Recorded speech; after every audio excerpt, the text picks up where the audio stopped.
बड़ी तादाद में जो भी साथी यहाँ इकट्ठा हैं, उन सबका स्वागत करता हूँ। आज सुबह से हम लोग भाई देवेंद्र जी और हम इंतजार कर रहे थे कि हेलीकॉप्टर टेक ऑफ कर सके।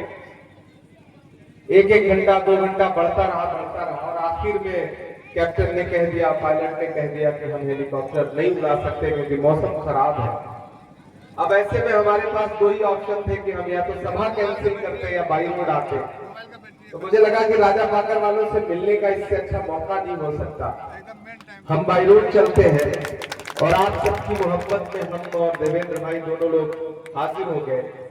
और यहाँ आकर के मुझे बिल्कुल उम्मीद नहीं थी कि इस खराब मौसम में आप लोग यहाँ पे मौजूद होंगे। मैं ये सोच रहा था कि मैं जाऊंगा और बहन इनकी लड़ाई देखी है, समाज के गरीब तबके के लिए, हाशिए पर मौजूद लोगों के लिए, पिछड़ों के लिए, दलितों के लिए, अल्पसंख्यकों के लिए, जो इनकी सोच है, जो इनकी विचारधारा है, उसको समय समय पर पार्टी के कार्यक्रमों में भी और विधानसभा में भी मैंने देखा है, सुना है। इसलिए भी आज इस खराब मौसम में अपनी महागठबंधन की इस प्रत्याशी के लिए और अपनी बहन के लिए आपके सामने ये अपील करने आया हूं कि ये जो चुनाव है ये बहुत महत्वपूर्ण चुनाव है। आने वाली 6 तारीख को आपको घरों से बाहर निकलना है और सिर्फ एक विधायक का चुनाव नहीं करना है, आपको बिहार के भविष्य का चुनाव करना है। 2 ताकतें हैं। एक ताकत है जो दिल्ली में बैठ करके ये सोचती है कि बिहार को रिमोट कंट्रोल से चलाएगी, और एक ताकत है महागठबंधन की जो ये कह रही है कि बिहार के भविष्य का फैसला गुजरात के व्यापारी नहीं करेंगे बल्कि बिहार की जनता करेगी। एक तरफ वो लोग खड़े हैं जिनकी विचारधारा गोडसे से मिलती है और एक तरफ वो लोग खड़े हैं जो गांधी के मानने वाले हैं। हम गांधी के मानने वाले आपके बीच में खड़े हैं, हम डॉक्टर बाबा साहब अम्बेडकर के मानने वाले आपके बीच में खड़े हैं। और उन्हीं डॉक्टर बाबा साहब अम्बेडकर के बनाए हुए संविधान को बर्बाद करने की, कुचलने की जो साजिशें हैं भाजपा की और भाजपा के सहयोगियों की, उस सोच के खिलाफ हमारे नेता राहुल गांधी भी पूरे देश में लड़ रहे हैं। आपने देखा होगा कि कन्याकुमारी से कश्मीर तक 4000 किलोमीटर राहुल गांधी कि किस तरह से भाजपा और भाजपा के सहयोगियों की सरकार बिहार को लूट रही है, बिहार को बर्बाद कर रही है। देश के गृह मंत्री अमित शाह जी बिहार में खड़े होकर के कहते हैं कि बिहार में इसलिए फैक्ट्रियां नहीं लग पाती क्योंकि यहाँ जमीन नहीं है। लेकिन राजा पाकर वालों, अभी कुछ दिन पहले भागलपुर में 1000 एकड़ जमीन नरेंद्र मोदी ने अपने दोस्त अडानी को 1 रुपए किराए पर 25 साल के लिए दान कर दी, बेच दी। जिस जमीन में आप धान उगाते थे, मक्का उगाते थे, गेहूं उगाते थे, भाजपा लगातार बिहार के साथ सौतेला व्यवहार करती है।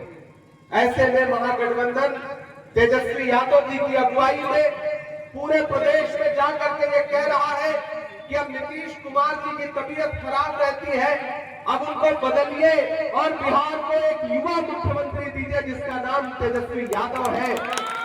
महागठबंधन की तरफ से तेजस्वी यादव जी मुख्यमंत्री के उम्मीदवार हैं और यहाँ राजद के, वीआईपी के, कांग्रेस के तमाम सहयोगी यहाँ मौजूद है। मैं आप सबसे कहना चाहता हूँ कि आने वाली 6 तारीख को जब घरों से बाहर निकलिएगा, पोलिंग बूथ पर जाइएगा तो ईवीएम का बटन दबाते हुए ये ध्यान रखिएगा कि आप सिर्फ विधायक चुनने नहीं जा रहे, आप बिहार के लिए एक नौजवान मुख्यमंत्री चुनने जा रहे हैं, तेजस्वी यादव को मुख्यमंत्री चुनने जा रहे हैं। और मुझे पूरा भरोसा है कि अगर आपने बहन प्रतिमा कुमारी जी को जिता करके असेंबली में पहुंचाया तो तेजस्वी यादव को 14 नवंबर को मुख्यमंत्री बनने से कोई ताकत रोक नहीं सकती है। पूरे बिहार का माहौल देखता हुआ मैं यहाँ पहुंचा हूँ। बछवाड़ा से लेकर, नालंदा से लेकर, बिहार शरीफ से लेकर के, पूर्णिया से लेकर के, कस्बा से लेकर, खगड़िया से लेकर के, बेतिया से लेकर के अब यहाँ आया हूँ और यहाँ आकर के आपको भरोसा दिलाता हूँ कि ये बारिश, ये खराब गठबंधन के हौसले को नहीं तोड़ सकती। हम लोग इस मौसम में भी लगातार लोगों के बीच में जा रहे हैं और मैं पूरे बिहार का माहौल आपको बता रहा हूं कि नरेंद्र मोदी जी की सभाओं में भीड़ नहीं आ रही है, जनता में कोई जोश नहीं है। नीतीश जी जबरदस्ती लोगों को पकड़ पकड़ के माला पहना दे रहे हैं मंच पर। आप सब देख रहे हैं कि नहीं देख रहे? ये स्थिति हो गई है। उससे आते हुए मीडिया के एक साथी ने कहा नीतीश जी के बारे में आप क्या कहेंगे? हम कहे भाई मैं जब से बिहार आया हूँ भोजपुरी का एक गाना मैं सुन रहा हूँ कि छन छन बदले तोरे मिजाज रजऊ दगाबाज रजऊ धोखेबाज रजऊ। नीतीश जी की स्थिति तो कि उनको खुद नहीं पता है कि सरकार वो चला रहे हैं कि संजय झा और ललन सिंह चला रहे हैं।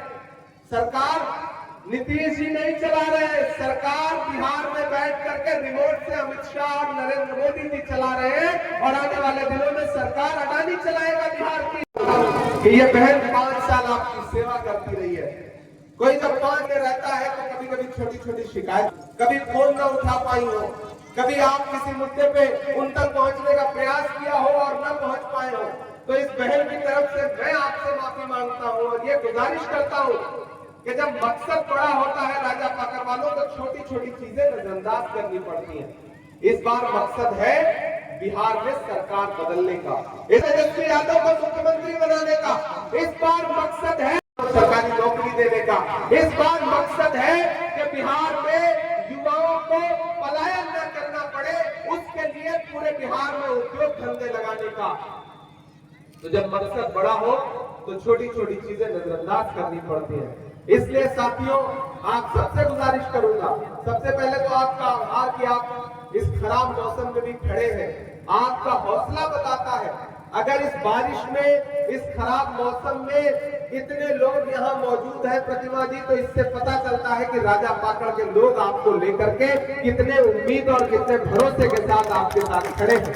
मैं इनकी मौजूदगी को सलाम करता हूँ और मैं ये जानता हूँ राजा पाकड़ वालों के ये आपकी बहन है, आपकी बेटी है, आपके परिवार का हिस्सा है, आपकी बहू है। और घर की बहन, घर की बेटी, घर की बहू, घर के एक परिवार के सदस्य की तरह उसका चुनाव आप कैसे लड़ेंगे हमें आप लेकर के बटेंगे, इधर उधर एक भी वोट बर्बाद करेंगे तो सोया है चौकीदार, सोया है चौकीदार। थक तो नहीं गए आप लोग? बिल्कुल थके नहीं है ना? बारिश की वजह से एकदम ठंड लगने लग गई है, तो मुझे लगना चाहिए कि मैं जिंदा दिल लोगों के बीच में खड़ा हूं। एक कहाँ सोया है चौकीदार, कहाँ सोया है चौकीदार।